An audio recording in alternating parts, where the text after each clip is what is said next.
دەولەمەندێ بێشەرەف. دەولەمەندێ بێشەرەف چ دیکی ژڤان زێر و پەرا، 100,000 ملیۆنێ زێرا تێخە کورتانێ کەرا. ئەف پەرە بوونە سەبەب بۆ کوشتن و تاڵان و جەنگ، دین و ئیمانە لە جەم وە قەت برا نادی برا.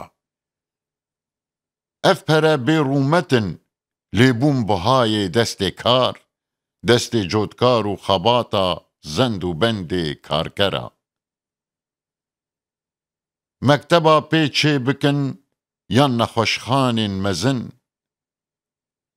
یان کتێبا چاپ بکن ئەهلەن وەسەهلەن سەرسەرا. لێ تو نابی وەک مرۆڤە گەر نەخورت و خوێندە بی، یان وەلاتپەروەر نەژی قەت ئەف پەرە نابن چڕە. بێ کتێب و کێفەرات و بێ خەبات و کەفتەلەفت، سەربلند نابی بزێرا ناچی ئەیوان و سەرا. تم دەوێ بن دەستێ دژمن کۆلە بی یان بەندە بی، کۆلەیێ گەردەن بزنجیر چ بکی زێر و گەوهەرا. کۆلەتی ئێدی نەمایە بۆ چێ تەنها کۆلە بن، قڕنێ بیستایە گۆتێدە کەتنە دەستێ خوێنخوەرا. هلوەشاندن خان و ئەیوان کردنە کاول شار و گوند، مێر و ژن کوشتن بە تۆپ و پیژ و پەرچێن قەمبەرە. گەر دخوازن هون ji bin destê neyara derkevin، mal û can tev bidne vêrê rengê millet perwera.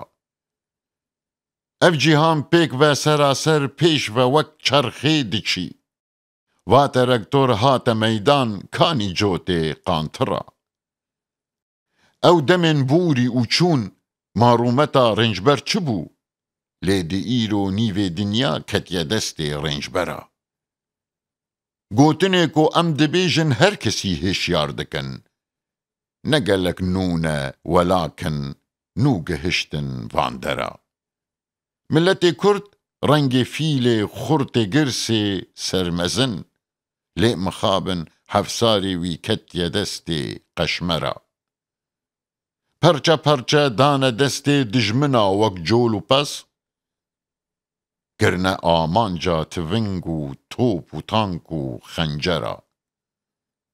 Em li hawîr tev dinalin 100 hewar û 100 eman، mil di zincîr û esîrin ketne destê gawira.